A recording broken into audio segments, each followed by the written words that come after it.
Oke, selamat pagi Pak Tony dan teman-teman. Sekarang kami akan mempresentasikan materi blockchain yang dibawakan oleh kelompok 7, yang terdiri dari saya sendiri, Rich Ronaldi, dengan NIM 80, kemudian ada Whitney dengan NIM 99, dan juga ada Natasha dengan NIM 102.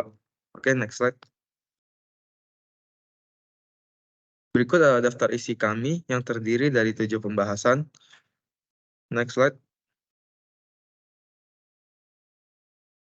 Yang pertama itu adalah pengertian tentang blockchain. Nah, apa itu blockchain? Blockchain sendiri adalah teknologi yang memungkinkan organisasi yang tidak sepenuhnya saling percaya untuk setuju atas pembaruan yang disampaikan ke buku besar bersama.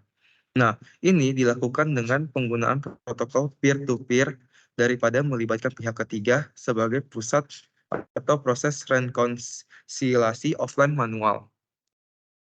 Oke, next slide. Nah, blockchain sendiri memungkinkan untuk melakukan transaksi secara real time dan berbagi data yang aman dan tidak dapat dimanipulasi di seluruh jaringan bisnis yang dipercayai. Oke, next slide. Oke, materi yang kedua yaitu perumpamaan tentang blockchain. Nah, blockchain itu adalah seperti buku catatan yang disimpan banyak tempat agar semua orang bisa lihat dan percaya. Nah, buku catatan ini terus bertambah dengan catatan baru yang dihubungkan satu sama lain dan diamankan dengan sandi kriptografi. Orang lain juga punya salinan buku ini dan mereka dapat melihat semua kontak yang semua kotak yang sudah kamu tambahkan. Ini membuatnya adil dan datanya tidak bisa dimanipulasi. Oke, next slide. Yang ketiga itu ada sifat-sifat blockchain. Nah, sifat blockchain yang pertama itu adalah share transparan dan terdesentralisasi. Nah, artinya itu semua orang yang terlibat dapat melihat data yang sama. Informasi yang disimpan secara terdistribusi di seluruh jaringan tidak dikendalikan oleh satu pihak. Nah, kemudian yang berikutnya itu tidak bisa diubah. Setiap informasi baru yang terhubung ke informasi sebelumnya membuat rangkaian data. Nah, informasi dalam jaringan ini tidak dapat diubah atau dihapus tanpa pengetahuan semua pihak yang terlibat. Jadi sebelum buat hapus itu dibutuhkan persetujuan bersama. Nah, berikutnya itu ada enskripsi. Nah, enkripsi itu adalah semua informasi yang dienkripsi untuk menjaga keamanan. Jadi keamanannya itu sudah terenskripsi. Oke, berikutnya akan dijelaskan oleh teman saya. Nah, setelahnya itu ada ekosistem tertutup. Ekosistem tertutup itu berarti organisasi yang terlibat memiliki salinan data yang sama. Identitas organisasi diketahui, dan juga protokol konsensus bergantung pada pengetahuan tentang partisipan dari jaringan. Terus juga ada kecepatan dari verifikasinya ini, transaksi dapat diverifikasi dalam waktu singkat. Dan juga anggota jaringan dapat berinteraksi secara langsung.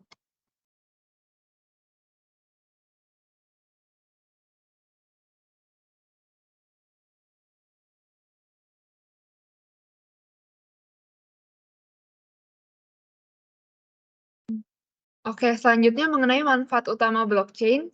Jadi untuk blockchain sendiri dia memiliki beberapa manfaat ya. Jadi yang pertama itu misalkan meningkatkan kecepatan bisnis. Jadi blockchain ini memungkinkan bahwa bisnis itu untuk membentuk suatu network yang terpercaya untuk bisa bertransaksi dengan mitra bisnisnya yang lain. Jadi sehingga kita bisa melihat bisnis secara cepat melalui lifetime. Nah, jadi keputusan bisnis ini juga yang bakal bikin perusahaan tersebut lebih efisien karena semua orang bisa melihat informasi yang sama. Kedua, yaitu mengurangi biaya operasional. Jadi blockchain ini bisa membantu untuk menghilangkan adanya perantara dan biaya dalam proses bisnis kita, serta bisa mengurangi kemungkinan kegagalan dan penundaan waktu dengan menggunakan network bisnis yang sama. Nah, selanjutnya yaitu mengurangi biaya penipuan dan kepatuhan regulasi. Jadi blockchain ini memiliki keamanan yang kuat yang ada di dalamnya dan semua catatan bisnis di-lock dan sulit untuk bisa diubah-ubah.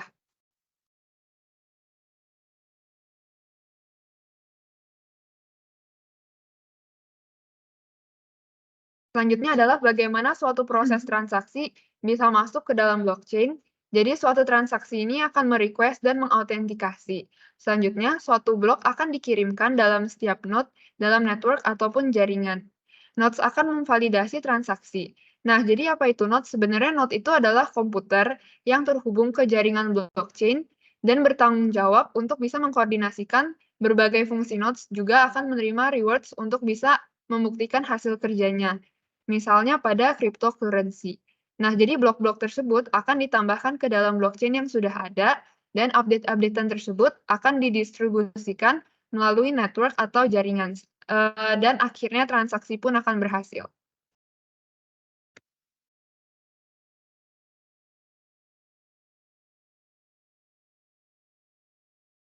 Selanjutnya, perbedaan antara blockchain dan database. Jadi blockchain itu adalah database, sementara database itu belum tentu blockchain. Artinya blockchain itu tuh termasuk bagian dari database. Jadi perbedaannya itu yang pertama, database itu penggunaan sentralisasi penyimpanan data, sementara blockchain menggunakan desentralisasi penyimpanan data. Database memerlukan admin untuk managing data, sementara blockchain nggak butuh admin. Terus database juga data dapat dibuat, dibaca, diperbarui, atau dihapus. Sementara kalau blockchain cuma bisa disisipin aja.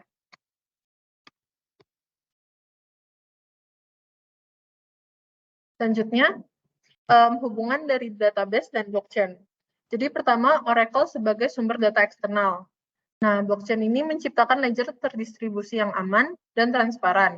Tapi, beberapa informasi untuk smart contract tidak dapat diambil langsung dari blockchain. Jadi, Oracle ini berfungsi sebagai sumber data eksternal untuk menyediakan informasi real-time atau off-chain yang diperlukan oleh smart contract. Terus ada juga verifikasi transaksi.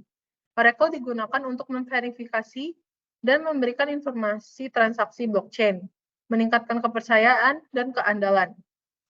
Setelah itu, menyimpan data eksternal.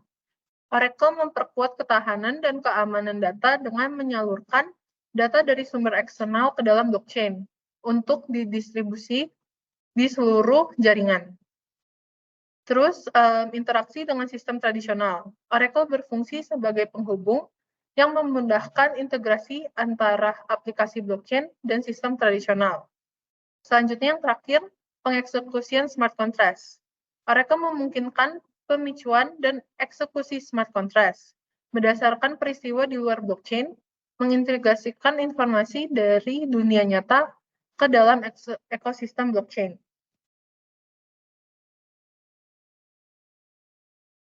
Lalu berikut daftar pustaka sumbernya. Next. Sekian untuk presentasinya, akan dilanjutkan dengan percobaannya.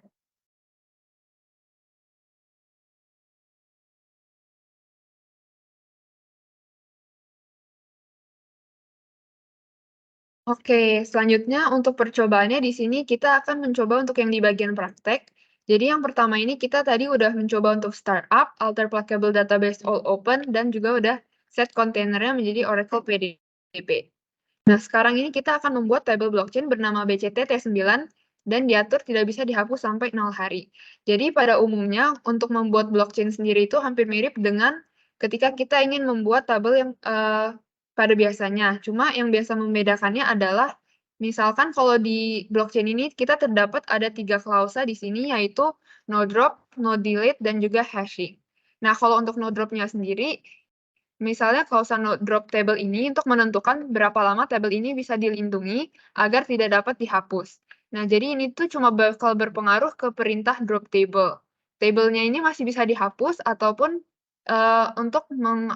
jadi kita bisa menggunakan cascade ini untuk bisa menghapus seluruh tabelnya. Nah, no drop ini berarti table tidak dapat pernah dihapus. Sedangkan kalau misalnya untuk no drop until number days idle, berarti tabelnya ini tidak dapat dihapus selama jumlah hari tersebut. Nah, sedangkan kalau di sini kita no drop-nya, kita mulai untuk percobaannya, yaitu kita pakai yang 0 days idle-nya saja. Selanjutnya, kalau no delete itu sama seperti no drop untuk sistemnya, bedanya itu kalau misalnya no delete itu berarti dalam function yang berupa delete. Dan ini juga ada hashing using SHA-2 512 berarti ini adalah versinya. Jadi kita langsung aja coba untuk create blockchain-nya. Nah, dan di sini tabelnya berhasil untuk di-create. Selanjutnya di sini kita akan menampilkan isi-isi dari tabel BCT T9. Jadi yang paling pertama ini kita akan coba untuk set line size-nya dan juga kolom-kolom yang tersedia di sini. Nah, untuk untuk yang kolom-kolom yang ingin kita select itu ada internal column ID, ada column name, ada data type, ada data length, dan juga ada hidden column-nya yang diambil dari user tab calls. Nah, di mana tabel yang kita pilih adalah tabel yang telah kita masukkan sebelumnya, yaitu yang ada di BCT T9. Jadi coba aja langsung kita run di sini.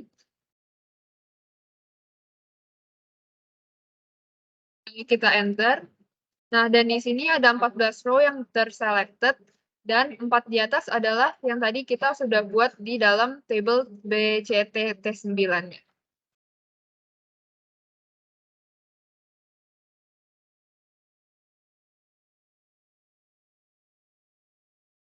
Oke, selanjutnya ini kita select row retention, terus juga row retention log, table inactivity retention, terus dari user blockchain table, dan nama tabelnya itu juga seperti yang tadi. Nah, ini bisa kita lihat data-datanya. Setelah itu, kita juga bisa menaikkan row retention value dengan alter table command. Yang pertama, kita bisa alter table sampai 100 day. Berarti ini artinya kita nggak bisa di-drop tabelnya sampai 100 day ke depan. Terus yang kedua ini, alter table ini yang no drop, berarti ini tidak bisa di-drop sama sekali. Kenapa bisa? Karena kita bisa nge-increase nilainya, cuman kita nggak bisa reduce nilainya gitu. Terus misalnya kayak ini kita buat no delete until 32 days after insert. Ini bisa karena sebelumnya tuh adalah 16 days. Berarti itu kita increase waktunya. Sementara misalnya kalau misalnya kita buat yang lebih kecil, itu akan error karena nilainya berkurang. Terus untuk no delete itu juga karena nilainya bertambah, jadi table alter.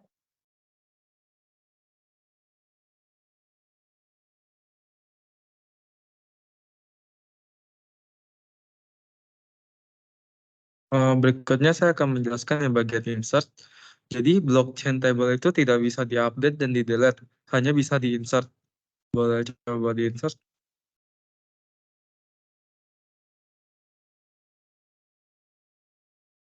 Semua operasi DML, Data Manipulation Language, dan DDL, Data Definition Language, yang akan menghasilkan perubahan atau penghapusan, data baris akan diblokir untuk table blockchain tersebut.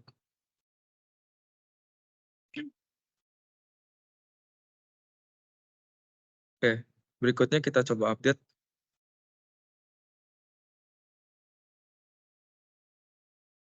Nah, kemudian delete. Untuk update dan delete-nya pasti error karena itu melakukan perubahan atau penghapusan pada data. Berikutnya kita lanjutkan ke modify. Nah, modify itu bisa karena modify itu kita memodifikasi isi dalam datanya. Berikutnya kita coba untuk menambah kolom. Nah, kalau menambah kolom baru itu tidak diperbolehkan karena itu merupakan salah satu perubahan.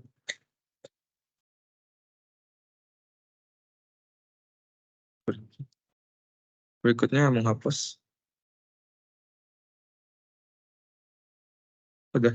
Oh, yang menghapus juga tidak diperbolehkan karena itu termasuk perubahan atau penghapusan data. Jadi akan diblokir. Sekian penjelasan dari kelompok kami. Mohon maaf jika ada salah kata. Kami ucapkan terima kasih. Ya,